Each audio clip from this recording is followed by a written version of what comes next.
Bismillahirrahmanirrahim. Assalamu alaikum. Today the topic of our discussion is Mohr circle for biaxial stress system.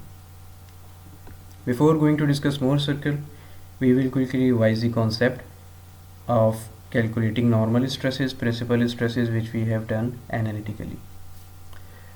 For example, if we suppose that we are given a biaxially stressed element with normal stresses acting in two directions, sigma x in x direction and sigma y in y direction. They can be either tensile or compressive, and the third one is acting shear stress, which is acting in xy plane. If we want to calculate the normal stresses and shear stress at some particular value of theta, after rotating this element we will get new axis n and t, and if we want to calculate sigma n and sigma t, which will be normal stresses in these two directions, and tau and t, which will be the shear stress acting on that rotated plane, then we use these equations which we derived earlier. We simply put the value of theta in them given data, and then we get the values. If we keep on changing the value of theta, we keep on getting the new values of sigma n, sigma t and tau and t, and a time will come at some particular value of theta we will get maximum and minimum values of sigma n and sigma t, which are known as principal stresses, and that particular value of theta at which the principal stresses occur is known as principal plane theta p. The formula which we derived for calculating the values of principal stresses is this, and to calculate and to get the orientation of that principal plane we use this formula. Now this is all the analytical method to get these values analytically by using the equations. Now coming towards the Mohr circle, the preceding equation may be represented graphically by a diagram which is called as Mohr circle. If we quickly see the elements of this circle, horizontal axis is normally sigma axis and vertical axis is tau axis. What does it mean? It means that points on the circumference of this circle represent the set of values. For example, if this is the point x, this x point comes from the value of sigma x and tau xy, and this point y comes from the value of sigma y and tau yx. Tau xy and tau yx, tau xy and tau yx are equal in magnitude and opposite in direction.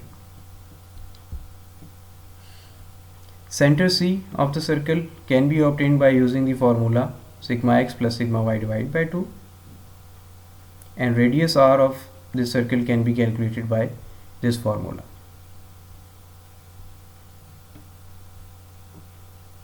Now the geometry of the circle can be used to facilitate calculation of various properties.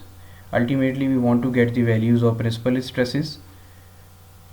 For example, if we are talking about principal stresses, then we know that horizontal axis is represented by sigma, which means that any value on this line will represent normal stress. And if we want to get maximum and minimum values, which means that the extreme point on this side will be represented by maximum normal stress, and extreme point on this side of the circle will be represented by minimum normal stress. So this is the way of getting principal stresses. And then to calculate the orientation of those principal stresses, what we do, we calculate the angle originating from this point to this point, because this x representing the x-axis line and this y point representing y-axis line. The angle which we calculate originates from x-axis and it goes till sigma axis.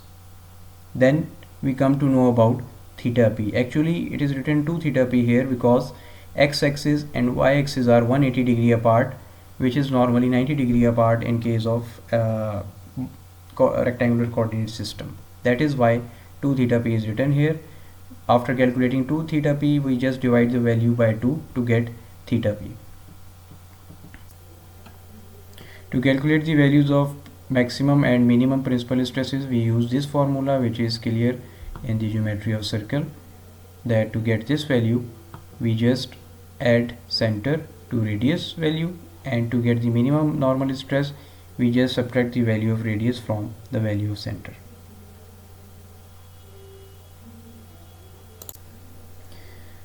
Now we will see how to draw the Mohr circle to calculate the values of principal stresses and their orientation. Our main target is to determine the maximum and minimum normal stresses and their orientation. To do that, we will plot Mohr circle for specified normal and shear stresses. These values will be given to you. After that, we will calculate the center of Mohr circle and radius of Mohr circle. Now we will calculate one problem to see how the Mohr circle is constructed. The given data is shown here, in which normal stress in x direction is tensile in nature, 95 value, and normal stress in y direction is 15, compressive in nature with value 15. Shear stress in xy direction is acting in negative direction, which is 30. Now let us look at the sign convention of shear stress. That is, if the shear stress arrow on the x phase causes the stress element to rotate clockwise, then it will be plotted above the sigma axis line, this line, and vice versa. Otherwise, we will plot it below this line. So if this is minus 30, it means it is rotating the element in clockwise direction. So first point would be x point, which will be plus 95 and 30. Now this is a scaled graph, then definitely we can plot it here. Plus 95 would become somewhere here, and 30 would be 10, 20, 30. This is x point. Then y point will be minus 15 and 30 below the line. Minus 15 and 30 below the line. Okay, then we will now join these 2 points to draw a circle. Now when we have drawn the circle, next we will calculate the value of center and radius with the formula we just discussed earlier. Value of center will come out to be sigma x plus sigma y divided by 2, which is 40. After that, value of radius with the previously mentioned formula comes out to be 62.6. Then C plus R is equal to sigma P1, which comes out to be 102.6, and sigma P2, center minus radius, which comes out to be minus 22.6. Next is the orientation. For orientation, we check the angle from x-axis to sigma P1, which is 2 theta P. This can be calculated by making a right triangle here and just using the formula of tan theta, which is perpendicular over base. We can find out this theta.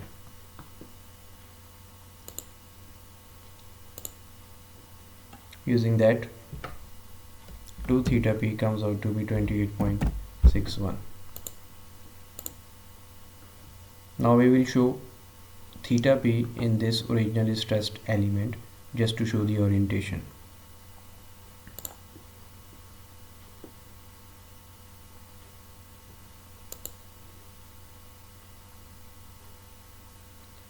Since this angle is in clockwise direction from x-axis to sigma P1, that is why we will rotate this element in the clockwise direction to show the orientation.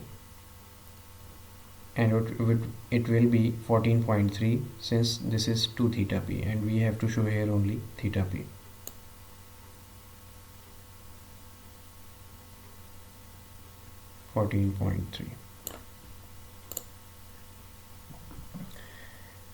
This is the orientation on which principal stresses are acting.